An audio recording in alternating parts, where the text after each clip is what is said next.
college tuition is increasing. What are you going to do? I mean, let's be honest right now. I mean, it is amazing. Some colleges are $90,000 a year. $90,000. Woo! I mean, I know some people got it like that, but the majority of Americans don't have it like that. Okay, can we keep it real? Can we keep it real up in here? And so the question is, what are you going to do? Is it about getting loans and having our children, just graduate with a student loan debt? Oh my goodness, listen, I've gone through this process and I just want to say to you, it's one of those things where you need to start early. You have to start early. And I'm very clear about this because again, I've just gone through this process. My daughter has really been phenomenal. Yes, I mean, she's a great student. Yes, she does student leadership. Yes, she is a student athlete. Yes, she does community service. So on paper, yes, she's got what it takes. But that's not enough.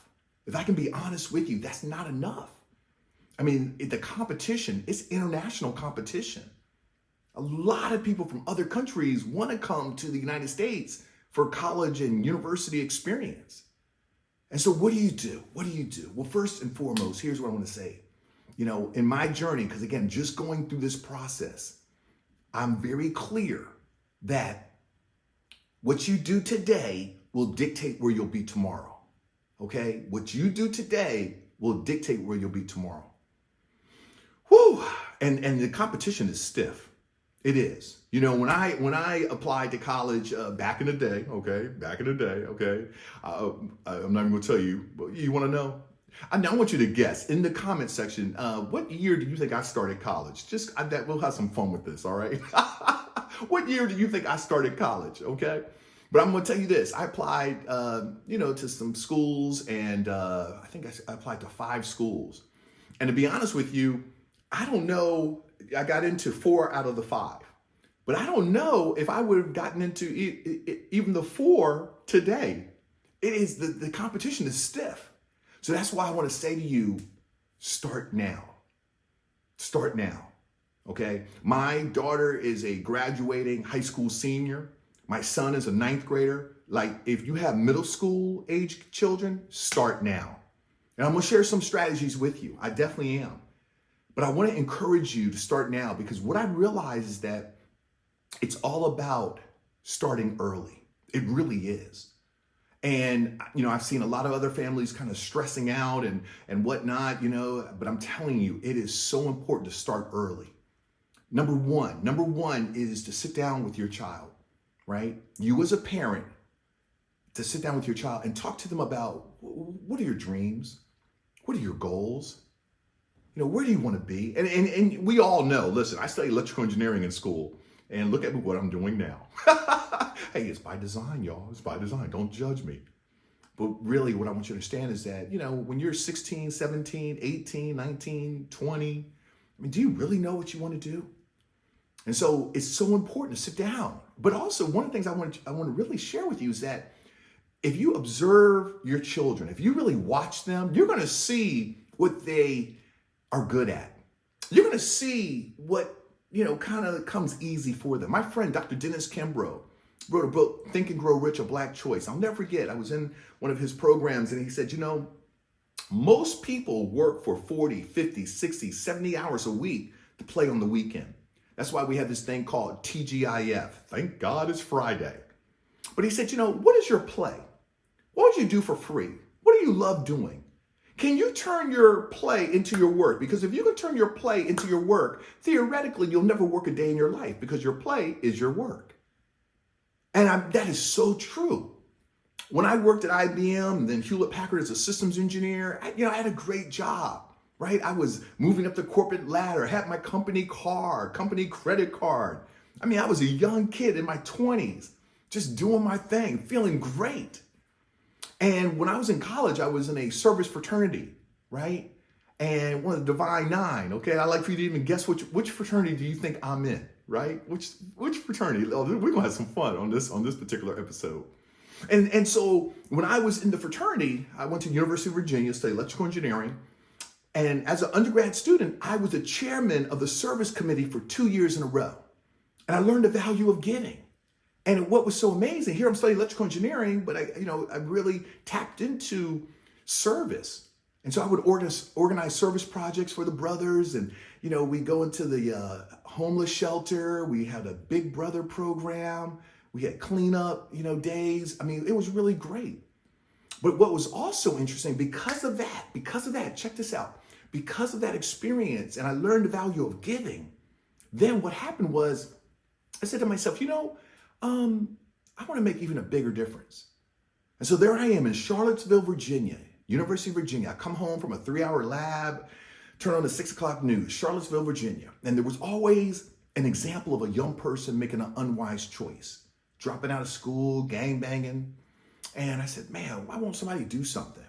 And days turn into weeks, weeks turn into months, and I'm watching 6 o'clock news, and they're profiling different kids at different schools.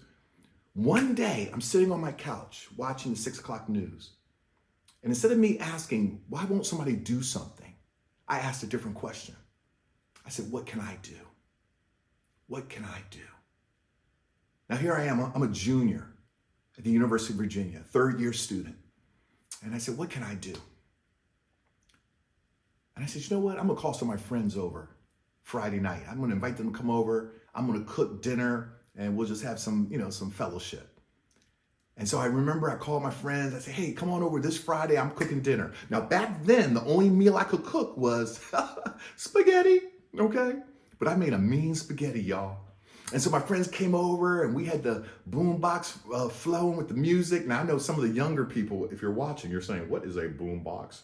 Well, a boom box is a device, an electronic device that would be able to play music back in the day. I know y'all are like, say what?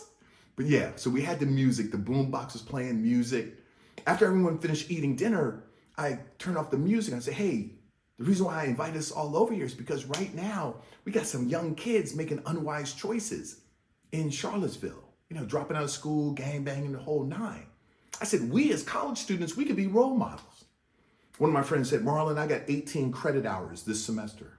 I said, I have 21 credit hours this semester, electrical engineering. What's 1 hour out of the week? Another buddy of mine said, look, Marlon, I got a part-time job. I said, I have a part-time job too, but what's 1 hour out of the week? Out of that conversation, we decided to form an organization called Street Academics. It's a mentoring organization where college students from UVA went into the local area high schools and junior high schools and middle schools to talk to kids about making healthy choices. It was a turning point in my life. And so it became an official organization at UVA. And one of my proudest moments as I really look back on my life is creating Street Academics with my friends and us giving to young kids. And it was a turning point. So when I moved out to California, working at, Hewlett Packard and doing my thing, company credit card. But once isn't it true? Once your heart is stretched, you can't go back. And for me, because of my experience doing volunteer work at the University of Virginia through Street Academics, I started volunteering going into schools in Silicon Valley during my lunch break. And isn't it true, when you're doing what you love, time flies by. And so that 45-minute lunch break flew by because I'm talking to the young people. I'm sharing my dreams, my goals. And it was so wonderful because there was a time in my life when I had low self-esteem, when I was influenced by negative peer pressure. And even I had a 1.6 grade point average. I know right now some of you are like, ooh, you dumb. No, it wasn't that I was dumb. It's that I lost focus.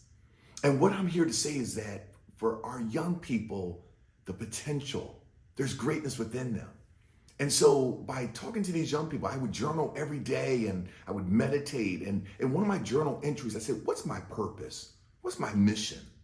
Because I had a great job at Hewlett Packard as a systems engineer, moving up the corporate ladder and all that good stuff. But yet I knew there was more for me. And so on January 15th, 1992, I decided to resign. And I stepped out on faith. And when I did, all mess broke out. People, my family, my friends thought I had lost my mind. I'm from Silver Spring, Maryland. Now I'm out in Silicon Valley. And people said, what are you doing? You gave up your good job? And I said, hey, I have to follow my heart. Even my grandmother called me up. She said, baby, what you doing? I said, Grandma, I'm a motivational speaker. I'm motivating young people. She said, baby, baby, you better get motivated. You better get that job back. And that's where my grandmother was. But you fast forward. Oh my goodness, it's been such a journey. I've actually given presentations in 45 states throughout the US, as well as 19 other countries. And I've been blessed to be an Amazon best-selling author. And I don't share that to impress you, but to impress upon you. We need to tap into our young people. We need to find out, what are your dreams? What are your goals? What comes easy to you? Because once you can tap into that, then they have the excitement, they have the enthusiasm, they have the perseverance for doing great in school. So when we talk about college scholarships, like I said earlier, I'm very blessed. My daughter, my son, doing well academically as student leaders. They understand the importance of giving, community service. And so when you think about the rising prices of college tuition, I want to encourage you, number one, again, start early. Start early because it matters. One of the things that really blew me away was that I come to find out, going through this process with my daughter, who basically was the recipient of over hundreds of thousands of dollars of scholarship money. One of the things I realized is that, wow, you have to start early. There were some full ride scholarship offers that had a deadline before early admission. I was like, what? Wow. I mean, that to me in of itself showed me that, wow, you got to get on top of it. And so that's number one. Number two, I would encourage you to also look at, we actually hired a college scholarship counselor, a college scholarship coach. And what's so important about that is that these are people that have the expertise. They know the different scholarships and whatnot that are available. And so it's very important for you to also go ahead and tap in. And if you'd like to get some more information on some of the resources that we actually use, feel free to put it in the chat section, okay? Your comment section, and I'll be more than happy to share the resources with you. Number three, have regular communications with your child. Through this process, it's ups and downs. There's things that go great, and there's things that, are some character building opportunities. And so I want to encourage you to go ahead and schedule time with your child on a regular basis, at least once, if not twice or 3 times a week. Why? Because again, you're in this together. And so I wanted to share that with you because again, what you do today will dictate where you'll be tomorrow. I hope you've enjoyed this. Go ahead and type in the comment section some feedback. If you have any questions, if you like some of the resources that I personally use to help my daughter, obtain and receive over, let's just say, hundreds of thousands of dollars in scholarship funds, I would love to share that with you because each one teach one, each one reach one. I am Marlon Smith, reminding you there's greatness within you. And feel free to share this video with others because again, right now, things are tight financially, right? The economy. And so you want to make sure that you're ahead of the game. We want to put our children in the best place possible for them to maximize their potential. I am Marlon Smith, reminding you there's greatness within you. Stay blessed.